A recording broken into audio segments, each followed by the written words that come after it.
Hello, ambitious aspirants. I hope you all are safe and sound, and welcome to the third lecture of Basic Biology.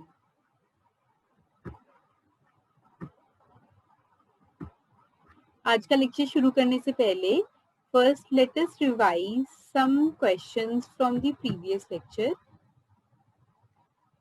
First question is, what is the function of xylem and phloem?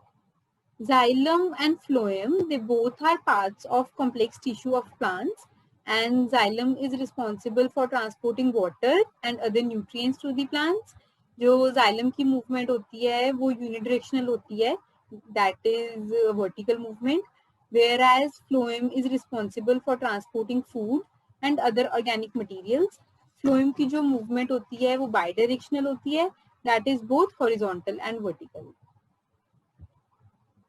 Second question is, which is the most abundant tissue in complex animals? तो complex animals में most abundant tissue होता है connective tissue. हमने 3 type की connective tissue पढ़े थे animals में, bone, cartilage and blood. इन तीनों में से जो blood था वो था fluidic connective tissue. Third question is, which tissue is present in husk of coconut? तो husk of coconut में हमें scalenchymus tissue मिलता है. जो ये टिश्यू होता है ये प्लांट को हार्डनेस और रिजिडिटी प्रोवाइड करता है. और हस्क ऑफ कोकोनट के बारे में मैंने बताया था कि हस्क ऑफ कोकोनट होती है कोकोनट का आउटर कवरिंग, जो ब्राउन वाला पार्ट होता है कोकोनट का, उसको हम हस्क ऑफ कोकोनट कहते हैं. आज का हमारा टॉपिक है न्यूट्रिशन. न्यूट्रिशन पढ़ने से पहले हमें पता होना चाहिए कि न्यूट्रिएंट्स क्या हैं. The components of food like carbohydrates, fats, proteins, vitamins and minerals, they are called nutrients. तो फूड में हम जो भी कार्बोहाइड्रेट्स खाते हैं, फैट्स खाते हैं, प्रोटीन्स खाते हैं, विटामिन्स खाते हैं, मिनरल्स खाते हैं, उनको हम न्यूट्रिएंट्स कहते हैं. एक छोटी सी टिप, जो लोग वेट लूज कर रहे हैं, आप लोग अपना कार्बोहाइड्रेट इनटेक कम कर दीजिए और प्रोटीन इनटेक बढ़ा दीजिए. You will get the results. तो I know हम थोड़ा सा टॉपिक से डाइवर्ट हो गए, थोड़ा सा बाहर चले गए, बट पढ़ाई के साथ साथ फिटनेस भी इम्पोर्टेंट है. So let's come back to the topic. Nutrients help living organisms to build their bodies, to grow, to repair the damaged parts of their bodies, to provide energy to carry out life processes. Next is, what is nutrition? The mode of taking food by an organism and its utilization in the body is called nutrition. तो सारे organisms food तो खाते ही हैं, तो body में जाके जो वो फूड है वो सिंपल मॉलिक्यूल्स में कन्वर्ट हो जाता है और बॉडी उसको यूटिलाइज कर लेती है. इस प्रोसेस को हम कहते हैं nutrition. There are two main modes of nutrition in living organisms. They are autotrophic nutrition and heterotrophic nutrition. सबसे पहले हम पढ़ेंगे autotrophic nutrition. It is a nutrition in which organisms can prepare their own food. Organisms which can prepare their own food, they are called autotrophs. तो कुछ organisms होते हैं like green plants, उनको हम ऑटोट्रॉफ्स कहते हैं और वो अपना फूड खुद प्रिपेयर कर लेते हैं. Next is heterotrophic nutrition. It is a nutrition in which organisms get their food directly or indirectly from plants. Organisms which get their food directly or indirectly from plants, they are called heterotrophs. तो कुछ organisms होते हैं जिनको हम heterotrophs कहते हैं, वो plants पे dependent होते हैं अपने food के लिए और उस nutrition को हम कहते हैं heterotrophic nutrition. नेक्स्ट मैंने बताया कि जो ग्रीन प्लांट्स होते हैं वो ऑटोट्रॉफ्स होते हैं, मतलब they prepare their own food और उस प्रोसेस को हम कहते हैं photosynthesis. Photosynthesis is a process by which plants prepare their own food by using sunlight, water, carbon dioxide and chlorophyll. So food बनाने के लिए रॉ मटेरियल्स तो चाहिए, प्लांट्स को भी चाहिए. तो वो रॉ मटेरियल्स हैं वो यही होते हैं, sunlight, water, carbon dioxide and chlorophyll. Photosynthesis की जो साइट है वो है chloroplast in the leaves. Chloroplast में क्लोरोफिल पिगमेंट होता है जो ग्रीन कलर का पिगमेंट होता है. जो मैंने बताया 4 रॉ मटेरियल्स है जो प्लांट को चाहिए, उसमें से फर्स्ट है सनलाइट. सनलाइट प्लांट्स को डायरेक्टली मिल जाती है सन से. वाटर प्लांट्स एब्जॉर्ब कर लेते हैं रूट से और लीव्स को ट्रांसपोर्ट हो जाता है. टिश्यू हमें पता है जाइलम टिश्यू है. Carbon dioxide is taken from the air through small pores in the leaves. They are called stomata. Chlorophyll are the green pigments present in the leaves. Stomata के बारे में हम नेक्स्ट स्लाइड में पढ़ेंगे detail में. इस diagram में हम देख सकते हैं कि प्लांट ने अपना लीव्स में फूड प्रिपेयर कर लिया है. प्लांट का फूड होता है कार्बोहाइड्रेट नेम्ड स्टार्च और इस प्रोसेस में ऑक्सीजन रिलीज हो जाती है.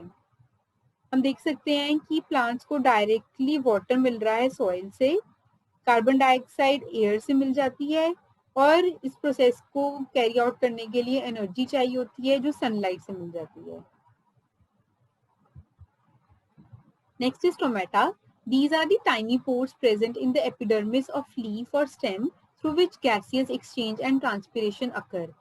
तो प्लांट्स के पास नोज या लंग्स तो है नहीं है एक्सचेंज ऑफ गैसेस के लिए, उनके पास स्टोमेटा है. तो एक्सचेंज ऑफ गैसेस जो फंक्शन है, कार्बन डाइऑक्साइड प्लांट्स ले लेते हैं और ऑक्सीजन फोटोसिंथेसिस के प्रोसेस में बाहर निकल जाती है. तो वो जो फंक्शन है ये स्टोमेटा का फंक्शन है. ऑल्सो स्टोमेटा का एक और फंक्शन है ट्रांसपीरेशन. प्लांट्स में जब large amount of water store हो जाता है या पानी एक्सेस में हो जाता है तो वो उसको लूज कर देते हैं इन the form of water vapour and this process is called transpiration. इस डायग्राम में हम देख सकते हैं कि स्टोमेटल पोर है और उसके आसपास गार्ड सेल्स हैं जो उसको कवर कर रहे हैं. The opening and closing of stomatal pores are controlled by the turgidity of the guard cells. When guard cells uptake water from surrounding cells, they swell up to become a turgid body, which enlarges the pore in between, that is the stomatal opening. जब guard cells water ले लेते हैं surrounding cell से तो वो इसे swell up हो जाते हैं और जो स्टोमेटा का पोर है वो ओपन हो जाता है. वेयर एज जब वाटर रिलीज होता है तो जो गार्ड सेल्स है इस डायग्राम में देख सकते हैं कैसे श्रिंक हो गई हैं और जो स्टोमेटा का पोर है वो क्लोज हो जाता है. Next is heterotrophic nutrition. Heterotrophic nutrition can be further divided into three types, that is saprophytic nutrition, holozoic nutrition and parasitic nutrition. सबसे पहले हम पढ़ेंगे parasitic nutrition. Organisms depend on other living organisms for their nutrition. तो जो parasitic nutrition को follow करते हैं parasites, वो जिन organisms पे वो dependent होते हैं उनकी body के अंदर रहते हैं या बाहर रहते हैं. और पैरासाइट्स के एग्जाम्पल्स हैं सेवरल बैक्टीरिया, फंजाई. प्लांट्स में इसका बहुत फेमस एग्जाम्पल है कस्क्यूटा. कस्क्यूटा को अमरबेल भी कहते हैं. Next is holozoic nutrition. In holozoic nutrition the digestion happens inside the body of the organisms, that is after the food is ingested. Most of the animals follow this mode of nutrition. तो animals या हम humans भी हम holozoic nutrition follow करते हैं. Holozoic nutrition मतलब सबसे पहले फूड हम इंजेस्ट कर लेते हैं, बाद में बॉडी उसको डाइजेस्ट करती रहती है. तो इस मोड ऑफ न्यूट्रिशन को हम होलोजोइक न्यूट्रिशन कहते हैं. Next is saprophytic nutrition. Organisms get their food from dead and decaying organic matter. They produce digestive enzymes, digestive juices on the dead and decaying organic matter and convert it into a solution and then absorb the nutrients from the solution. इसके examples है mushroom, bread mould etcetera. ये जो diagram है जिसमें हम yellow yellow climbing structures देख सकते हैं ट्री के ऊपर, ये कस्क्यूटा का है. और जो राइट वाली डायग्राम है ये मशरूम्स हैं, that are example of saprophytes. Our next topic is biogeochemical cycle या nutrient cycling. In the ecosystem, flow of energy is linear, but that of nutrients is cyclical. This is because energy flows in the upward direction across trophic levels, whereas nutrient flow all across the trophic levels in cyclic manner. तो जो flow of energy होती है across the various trophic levels मतलब base पे producers, उसके ऊपर primary consumers, उसके ऊपर सेकेंडरी कंज्यूमर्स, उसके ऊपर टर्शरी कंज्यूमर्स. तो जो फ्लो ऑफ एनर्जी होती है इन ट्रॉफिक लेवल्स के अक्रॉस ये अपवर्ड डायरेक्शन में होती है या लीनियर होती है, वेयर एज जो न्यूट्रिएंट फ्लो है across the cyclic level across the various trophic levels वो साइक्लिकल होता है. और जो फ्लो ऑफ एनर्जी होती है वो 10% रूल फॉलो करती है, दैट इज एक ट्रॉफिक लेवल से जब दूसरे ट्रॉफिक लेवल को एनर्जी फ्लो करना है तब सिर्फ 10% एनर्जी है जो जाती है, 90% एनर्जी जो है वो नीचे वाले ट्रॉफिक लेवल पे ही डिस्ट्रॉय हो जाती है, वेस्ट हो जाती है. There are two important biogeochemical cycles. First is gaseous cycle.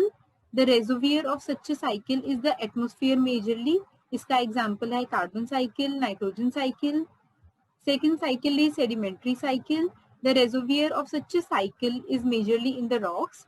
There is none or insignificant transfer to the atmosphere. इसका example है sulfur and phosphorus cycle. Next topic is nitrogen cycle.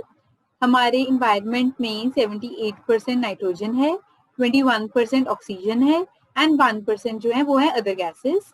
So apart from oxygen, carbon dioxide and other gases, nitrogen is most prevalent in living organisms. It is a part of amino acids, proteins, chlorophyll and many vitamins. Soil में जो nitrogen है वो बहुत कम amount में होता है, तो plants compete करते हैं माइक्रोब्स के साथ उस नाइट्रोजन के लिए. नाइट्रोजन इन्वायरमेंट में N2 की फॉर्म में अवेलेबल होता है. Nitrogen enters the living world by way of bacteria and other single cell prokaryotes which convert atmospheric nitrogen into biologically usable forms in a process called nitrogen fixation. जो plants होते हैं वो as it is N2 को use नहीं कर लेते हैं, सबसे पहले वो उसको बायोलॉजिकली यूजेबल फॉर्म में कन्वर्ट करते हैं और इस प्रोसेस को हम कहते हैं नाइट्रोजन फिक्सेशन. नाइट्रोजन साइकिल के 3 मेन बेसिक स्टेप्स हैं. First step is conversion of atmospheric nitrogen into ammonia. तो जो एटमॉस्फेरिक नाइट्रोजन होता है N2, कुछ नाइट्रोजन फिक्सिंग प्रोकैरियोट्स जो सॉइल में होते हैं वो उस N2 को अमोनिया में कन्वर्ट कर देते हैं and this process is called ammonification. इसमें से जो कुछ अमोनिया है वो प्लांट्स में चला जाता है, प्लांट्स की लीव्स में जाके वो उनके अमाइनो एसिड्स का पार्ट बन जाता है. कुछ अमोनिया नाइट्रीफाइंग प्रोकैरियोट्स कन्वर्ट कर देते हैं इनटू नाइट्राइट्स एंड नाइट्रेट्स. जो यहाँ पे नाइट्रीफाइंग प्रोकैरियोट्स होते हैं वो होते हैं नाइट्रोकोकस, नाइट्रोसोमोनास, नाइट्रोबैक्टर, और इस प्रोसेस को हम कहते हैं नाइट्रिफिकेशन. नेक्स्ट जो नाइट्राइट्स और नाइट्रेट्स हैं कुछ तो फिर से वही प्लांट्स में चले जाते हैं, बट कुछ एटमॉस्फेरिक नाइट्रोजन में N2 में कन्वर्ट हो जाते हैं बाय डीनाइट्रीफाइंग प्रोकैरियोट्स और इस प्रोसेस को हम कहते हैं denitrification. Next is human activities affect cycling of nitrogen. तो 2 ह्यूमन एक्टिविटीज हैं जिससे नाइट्रोजन इन्वायरमेंट में रिलीज होती है. First is combustion of fossil fuels and second is use of nitrogen containing fertilizers in agriculture. इन दोनों एक्टिविटीज से nitrogen level increase होता है एटमॉस्फेयर में. High levels of nitrogen can cause acid rain. इसमें नाइट्रोजन नाइट्रिक एसिड की form में होता है.